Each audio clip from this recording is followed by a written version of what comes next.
경주의 지붕 위로 황금빛 안개가 드리운 아침이었다. 멀리서 절의 종소리가 부드럽게 울렸고 매화꽃 향기가 가볍게 바람을 타고 흘러들었다. 궁 안의 방에서는 지은이 마치 전시될 도자기 인형처럼 시녀들 사이에 꼿꼿이 앉아 있었다. 그녀는 곧 왕자 민준과 혼인하여 왕비가 될 예정이었다. 시녀들은 순백의 비단 한복을 입히고 장수의 상징이 수노흰 자수를 조심스럽게 다듬었다. 그녀의 긴 머리는 정성스럽게 따 올려졌고 그 위엔 안개처럼 가벼운 린넨 베일이 얹어졌다. 청동 거울은 그녀의 모습을 약간 일그러뜨려 비췄다. 그 일그러진 모습은 이미 그녀의 내면을 반영하는 듯했다. 그녀의 손은 무릎 위에 고요히 놓여 있었지만 손가락은 조심스레 얽혀 있었다. 표정은 차분했지만 눈동자는 쉼없이 움직이며 방 너머 어딘가를 찾고 있었다. 창밖으로 보이는 들판 위로 아침 햇살이 퍼지고 있었다. 황금 장식과 비싼 천, 칭찬이 가득한 공간 안에서 그녀는 숨이 막히는 듯했다. 그 순간 지은은 신부가 아니었다. 선택하지 않은 삶에 넘겨질 준비된 영혼이었다. 아침 햇살이 오칠된 나무 창살 사이로 조심스레 스며들며 광택이 흐르는 바닥 위로 길게 그림자를 드리웠다. 지은은 조용히 일어났다. 움직임이 마치 침묵을 깨지 않으려는 듯 조심스러웠다. 그녀는 창가로 걸어가 천천히 바깥을 내다보았다. 창 너머로 왕실 정원이 펼쳐졌다. 국화가 단정히 줄지어 있고 대나무가 우아하게 흔들리며 그 가운데 수국 꽃밭 앞에서 한 남자가 흙 묻은 손으로 땅을 돌보고 있었다. 그는 낡고 빛바랜 밀집 모자를 쓰고 흙 묻은 면 셔츠와 구겨진 갈색 앞치마를 두르고 있었다. 그의 어깨는 꽃을 돌보며 다소 굽어 있었지만 손놀림은 조용하고 평화로웠다. 그의 이름은 도현이었다. 그는 치아도 재산도 명예도 없었다. 하지만 지은에게는 그 무엇보다도 중요한 무언가를 가지고 있었다. 평온함. 그가 이마에 땀을 닦기 위해 고개를 들었을 때 그녀의 시선과 그의 시선이 처음으로 마주쳤다. 그는 고개를 숙이지 않았다. 긴장된 웃음을 짓지도 않았다. 단지 바라보았다. 마치 그녀가 누구인지가 아니라 그저 사람으로 보고 있는 듯한 시선. 그러고는 수줍고 어설픈 치아가 없는 미소를 지었다. 그 순간 지은은 숨이 조금 더 쉬워지는 것을 느꼈다. 누군가가 자신을 이름도 지위도 배경도 없이 바라본 것은 태어나 처음이었다. 그리고 바로 그 창을 통해 아직 이름 붙이지 못한 씨앗 하나가 그녀 안에 심어지기 시작했다. 왕실 정원은 귀족들이 좀처럼 발을 들이지 않는 장소였다. 그들은 자연의 아름다움을 멀리서 감상할 뿐 손으로 만지면 그 가치가 떨어진다고 믿었다. 그러나 지은은 자주 그곳을 찾았다. 항상 혼자였고 항상 신선한 공기가 필요하다고 말하곤 했다. 아무도 그녀를 말리지 못했다. 처음 며칠 동안 그녀는 그저 돌길을 따라 걷기만 했다. 무관심한 척하며 도현 곁을 지나쳤다. 도현 역시 그녀에게 말을 걸지 않았다. 그는 여전히 조용히 가지를 자르고 땅을 파고 물을 주며 평소처럼 행동했다. 그러던 어느 날 아침 지은은 수국 화단 옆 평평한 돌 위에 앉았다. 베일이 얼굴을 반쯤 가리고 있었다. 두 사람 사이에는 무거운 침묵이 흘렀다. 그러나 그 침묵은 불편하지 않았다. 도현은 마른 나무잎 한 줌을 주워 바람에 흘려보냈다. 지은은 그 움직임을 조용히 바라보았다. 단순한 동작이었다. 거의 아무것도 아니었다. 하지만 그 안에 모든 것이 담겨 있었다. 그 순간 그녀는 깨달았다. 그는 그녀가 말을 원하지 않는다는 것을 알고 있었다. 그의 침묵에는 무언가 특별한 것이 있었다. 그것은 공허가 아니라 공간이었다. 숨 쉴 수 있는 공간, 생각할 수 있는 공간, 느낄 수 있는 공간. 궁 안의 모든 이들 앞에서 지은은 언제나 들어야 했고 배우고 준비되어야만 했다. 그러나 이곳에서 서로 다른 세계에 속한 두 사람 사이의 침묵 속에서 그녀는 단지 사람일 수 있었다. 그리고 오랜만에 침묵이 그녀를 불편하게 하지 않았다. 오히려 그 침묵은 그녀를 감싸주고 있었다. 그들의 만남은 어느새 매일의 일상이 되었다. 해가 떠오르기 직전 혹은 해가 저물 무렵 하늘이 보랏빛으로 물들고 정원이 깊은 숨을 쉬는 그 시간에 지은은 수국 화단 근처의 돌 위에 앉곤 했다. 이제 그녀는 더 이상 자신을 숨기지 않았다. 한복의 소매를 팔꿈치까지 걷어붙이고 왕실 예법과는 어울리지 않는 자세로 앉아 있었다. 도현은 여전히 같은 모습이었다. 조용히 일하며 고요한 움직임으로 꽃을 가꾸었다. 그러던 어느 날 그녀는 그를 돕겠다고 나섰다. 흙을 만지는 일은 그녀에게 낯설었고 그리 우아하지도 않았다. 첫 번째로 모종을 심으려던 순간 그녀는 그만 새싹을 과하게 누르고 말았다. 도현은 웃지도 꾸짖지도 않았다. 대신 조용히 다가와 그녀의 손 위에 자신의 손을 얹고 올바른 손놀림을 보여주었다. 마치 낯선 악기를 연주하는 법을 알려주는 듯 조심스럽고 따뜻하게 지은은 웃음을 터뜨렸다.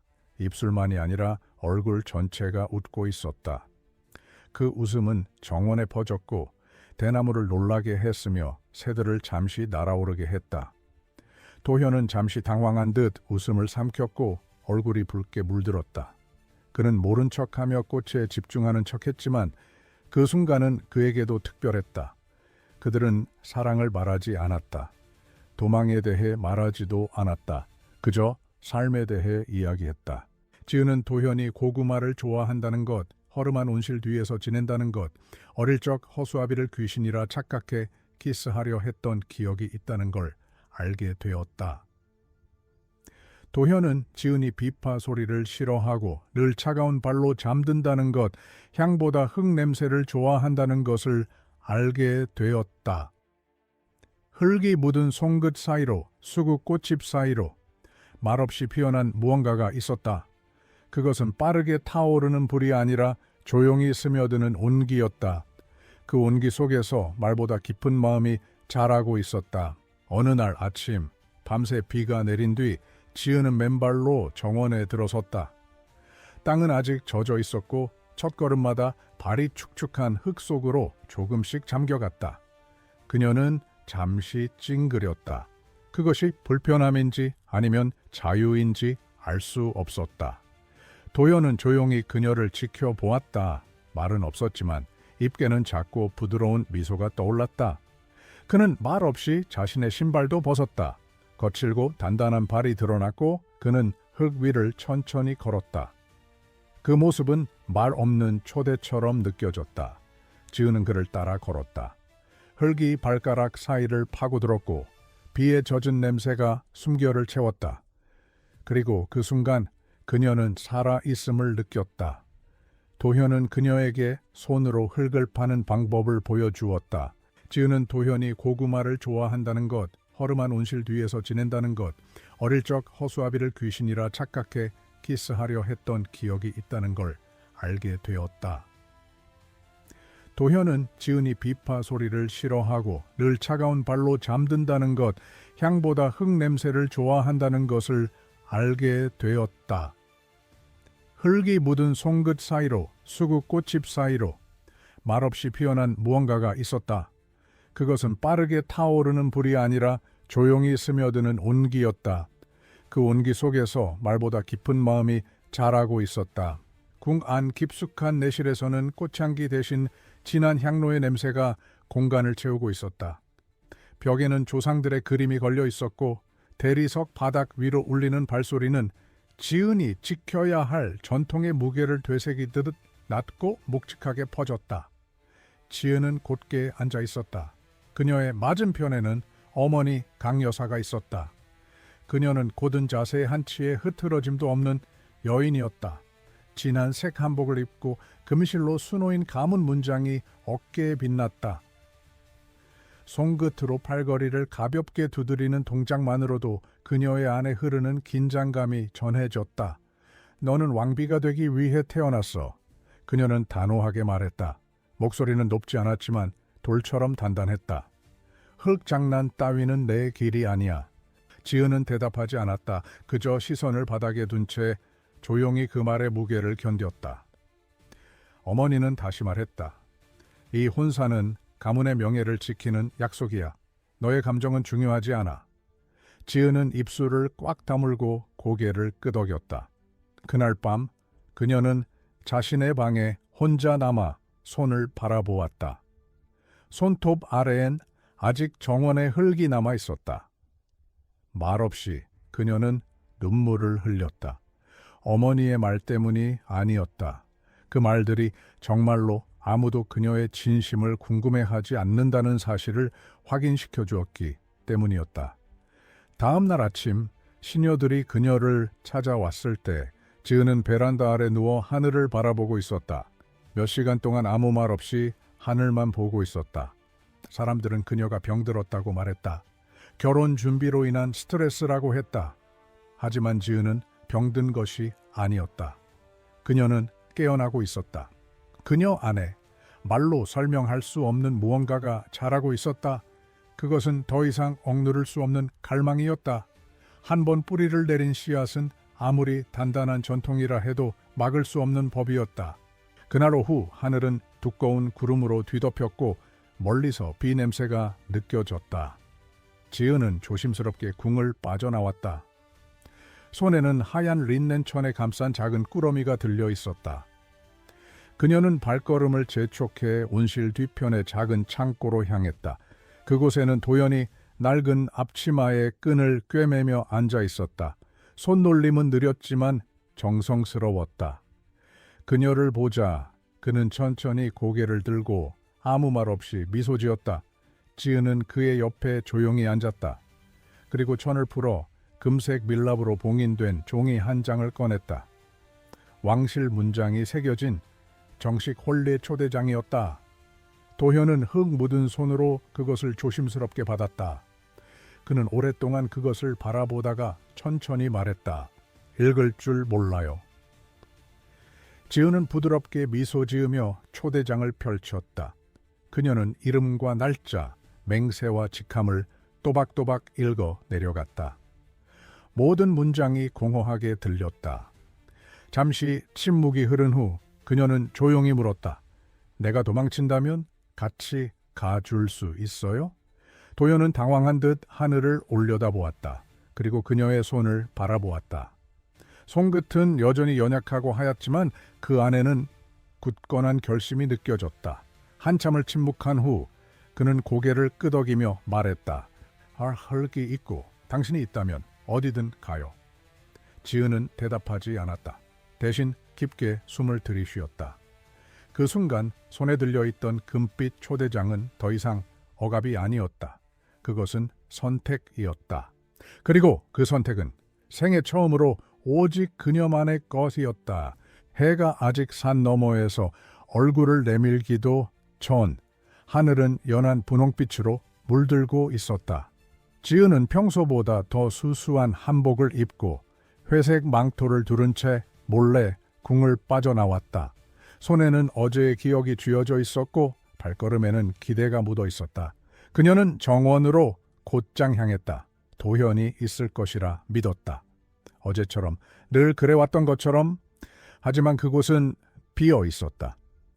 도구들은 제자리에 있었고 물이 담긴 양동이도 반쯤 채워져 있었다. 심지어 수국 묘목도 가지런히 놓여 있었다.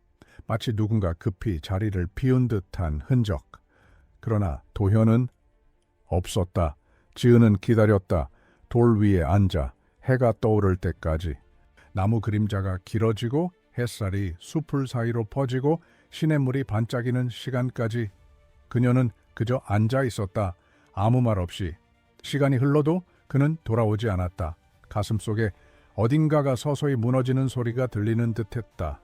그녀는 처음으로 두려움을 느꼈다. 그가 떠난 걸까? 처음부터 믿지 않았던 걸까? 아니면 그녀 혼자만의 꿈이었던 걸까? 해가 저물 무렵 그녀는 조용히 일어났다. 발걸음은 무거웠고 눈물은 흘러내리지 않았지만 마음속에는 이미 충분히 울고 있었다. 그날 밤 그녀는 침대에 누운 채 한마디도 하지 않았다. 도현의 부재는 침묵 속에서도 뚜렷했다. 그리고 그 침묵은 그녀의 희망마저 천천히 시들게 만들고 있었다. 다음 날 아침은 어제보다 더 조용했다. 지은은 일찍 눈을 떴지만 침대에서 일어나지 않았다. 그녀는 얇은 이불 아래 누운 채 천장에 새겨진 나무 무늬를 멍하니 바라보았다. 그 무늬는 마치 뭔가를 말하려는 듯 반복되고 있었지만 아무 대답도 주지 않았다. 시녀들은 몸에 좋다는 인삼차와 솔순나무를 들고 왔지만 지은은 고개를 저었다. 그녀는 더 이상 돌봄을 원하지 않았다. 그녀는 오직 이유를 알고 싶었다. 도현은 왜 나타나지 않았을까? 정말 그도 두려웠던 걸까? 그때였다. 창문 너머에서 낯익은 발소리가 들려왔다. 젖은 자갈을 밟는 소리. 숨을 멈춘 채 창을 열었다. 그곳에 도현이 서 있었다. 숨이 찬 얼굴, 젖은 옷, 흙투성이의 손, 그리고 그의 두 손에는 작은 나무 상자가 들려 있었다. 흰실로 묶인 그 상자 위에는 말린 수국 한 송이가 올려져 있었다. 지은은 아무 말 없이 문을 열고 나왔다. 그녀는 그를 바라보았다. 그는 시선을 내리고 조용히 말했다. 무언가를 찾으러 갔어요. 당신을 잃는 게 이렇게 두려울 줄 몰랐어요. 그는 상자를 열었다. 그 안에는 작고 섬세하게 엮인 반지가 있었다. 얇은 가지와 말린 꽃잎으로 만든 투박하지만 정성스러운 반지. 지금 내가 줄 수 있는 전부예요. 지은은 그 반지를 두 손으로 받아들고 망설임 없이 손가락에 끼웠다. 그것은 왕실에서 받은 그 어떤 보석보다 빛났다. 그녀는 말하지 않았다. 그저 고개를 끄덕였다. 도현은 수줍은 미소를 지었다. 여전히 이 없는 그 웃음은 이제 그녀에게 세상에서 가장 따뜻한 미소였다. 그 순간 그들은 알았다. 도망이든 정면 돌파든 상관없었다. 그들 사이에 피어난 진심이 그 무엇보다 확실한 진실이었다. 마침내 그날이 도착했다. 궁은 해가 뜨기도 전에 깨어났다.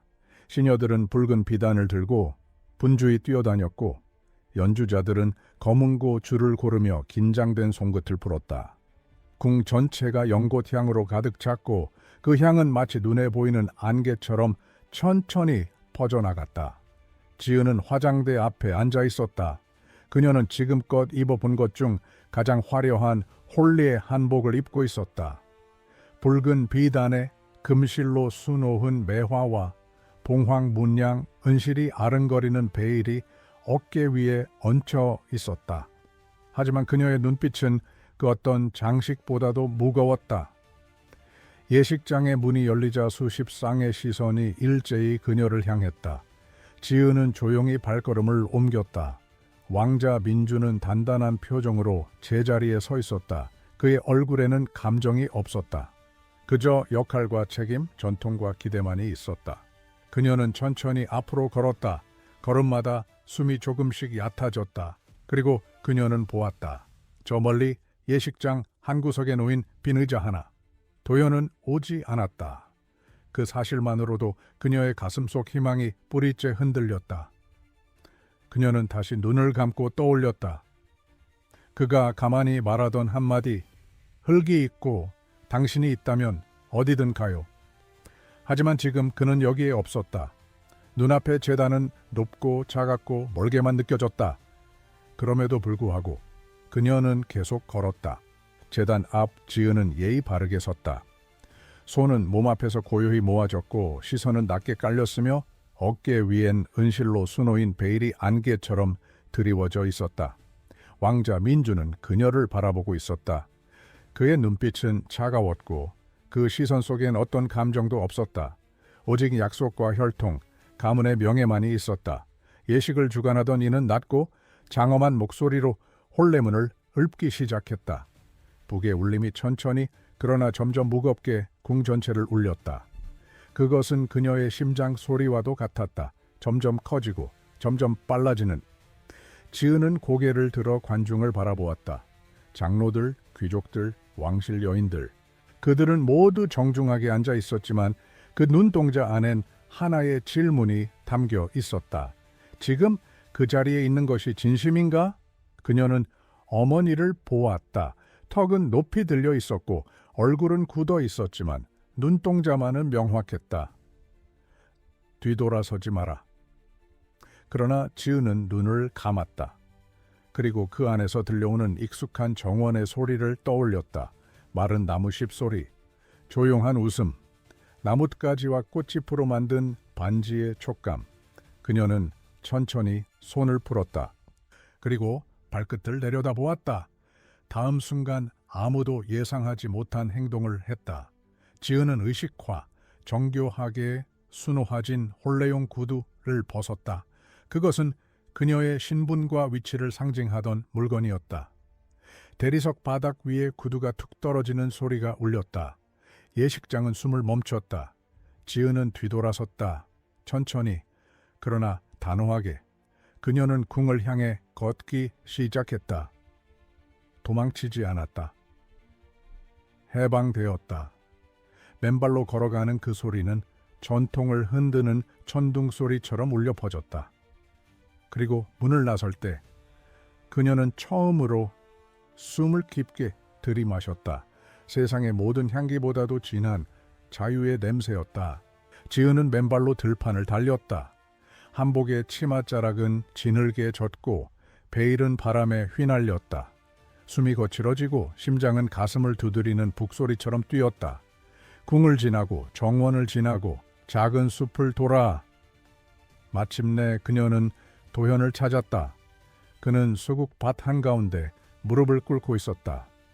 손에 든 괭이를 강하게 휘두르며 흙을 거칠게 파고 있었다. 숨소리는 거칠었고 뺨에는 흙이 묻어 있었다. 그의 곁에는 쓰러진 바구니가 있었고 고구마 뿌리가 흙 위에 흩어져 있었다. 그는 그녀가 다가오는 것도 모르고 있었다. 그의 눈엔 분노와 혼란이 맴돌고 있었다. 그는 그녀가 결혼한 줄 알았다. 자신이 너무 늦었다고 모든 게 끝났다고 믿은 듯했다. 지은은 숨을 고르고 조심스럽게 다가갔다. 그리고 그의 어깨 위에 손을 얹었다. 도현은 고개를 들었다. 그 눈동자는 놀람과 기쁨, 불신이 뒤섞인 폭풍 같았다. 그녀는 미소 지었다. 말없이 눈으로 말했다. 내가 너를 선택했어. 그 순간 도현의 눈에서 눈물이 흘렀다. 그는 괭이를 내려놓고 그대로 그녀를 껴안았다. 흙 묻은 손, 맨발, 어깨에 묻은 먼지. 그 모든 것이 진짜였다. 그녀는 그 품 안에서 다시 숨을 쉬었다. 도망도 아니고 포기도 아니었다. 그것은 귀환이었다. 자신이 있어야 할 자리로 마침내 돌아온 것이었다. 그날 저녁 궁안은 마치 천둥이 내리친 듯 술렁였다. 왕실의 딸이 제단에서 왕자를 버리고 도망쳤다는 소식은 빠르게 퍼졌다. 그것도 이 없는 정원 세계로. 귀족들은 수군거렸다. 장로들은 머리를 절레절레 흔들었고 대신들은 밤새 대책을 논의했다. 하지만 지은은 신경 쓰지 않았다. 그날 그녀는 도현과 함께 가을께서 채소를 씻고 있었다. 맨손으로 진흙 묻은 고구마를 쓸어내며 조용히 웃고 있었다. 한복은 수수했고 머리는 질끈 묶였으며 손가락에는 아직도 그 가지로 만든 반지가 끼워져 있었다. 그들은 미래를 계획하지 않았다. 그저 살고 있었다. 그는 심고 그녀는 거두었다. 그는 웃고 그녀는 웃음을 터뜨렸다. 누군가는 그녀가 미쳤다고 말했다. 누군가는 그녀가 저주에 걸렸다고 했다. 그러나 꽃들은 알고 있었다. 그녀가 누군가의 틀에 맞춰 살기를 거부했음을, 그 어떤 허세도 야망도 없이 그녀를 있는 그대로 바라봐 준 단 한 사람을 선택했음을, 그 사람은 땅이었다. 그녀는 나무였다. 그녀가 한 말이 있었다. 사람들은 그가 무엇을 가졌는지 묻지만 나는 그가 나를 어떻게 자라게 했는지를 본다. 나무가 자라려면 뿌리를 내릴 수 있는 흙이 필요하다. 그녀는 누가 금으로 둘러싸여 있는지를 보지 않았다. 그녀는 자신을 뿌리 내리게 해준 사람을 보았다. 지은이 재단을 떠난 지 어느덧 1년이 흘렀다. 그녀와 도현은 마을 끝자락 작은 집에서 살고 있었다. 대나무 울타리 너머로 정원이 펼쳐졌고 손수 지은 나뭇집은 작고 소박했다. 바람이 불면 지붕에 짚이 살랑이고 아침이면 마당에 새들이 내려앉았다. 집안에는 커튼도 없고 금장식도 없었다. 창을 열면 볕이 그대로 쏟아졌고 낮은 상 위엔 보리차와 김치가 놓여 있었다. 그들의 식탁은 조용했지만 따뜻했다. 지은은 꽃을 팔았다. 마을 사람들의 앞치마를 끼워주었고 그를 모르는 이들을 대신해 편지를 써주기도 했다. 도연은 정원사 일을 계속했다. 이제는 절과 가정집의 밭도 돌보며 하루하루를 땅과 함께 살아갔다. 그는 새로 만든 틀니를 낄 때마다 어색해했지만 지은은 아무 말 없이 항상 그것을 정성껏 닦아두었다. 밤이면 그들은 함께 마루에 앉아 별을 보았다. 밥은 종종 식었고 그들은 웃느라 식은 밥을 잇는 날도 많았다. 그녀의 손은 이제 거칠고 손톱 아래는 흙이 끼어 있었으며 머리카락은 자주 헝클어져 있었다. 그러나 그녀는 그 어느 때보다 아름다웠다. 그는 여전히 어설픈 손놀림으로 꽃을 심었지만 그 눈빛엔 세상 무엇과도 바꿀 수 없는 평화가 있었다. 그들은 완벽하지 않았다. 그러나 진실했다. 지은이 늘 바라던 것 그것이었다. 왕비도 아니고 전설도 아닌 그저 진짜의 삶. 어느 날 오후 마을의 한 아이가 지은에게 다가와 물었다. 진짜로 공주였어요? 지은은 미소 지으며 아이 눈높이에 맞춰 앉았다. 그리고 이렇게 대답했다. 아니, 그저 공주처럼 키워졌을 뿐이야. 아이는 고개를 갸웃거리며 뛰어가고 지은은 혼자 매화나무 아래에 앉았다. 그 나무는 그녀가 도현과 함께 심은 것이었다. 바람이 불었다. 멀리서 도현이 가지치기를 하고 있었다. 흙 묻은 그의 손, 느릿한 걸음, 그리고 그 눈빛. 지은은 자기 손을 내려다 보았다. 더 이상 부드럽지 않았다. 갈라지고 상처가 있고 손톱 밑엔 흙이 있었다. 하지만 그 안에는 힘이 있었다.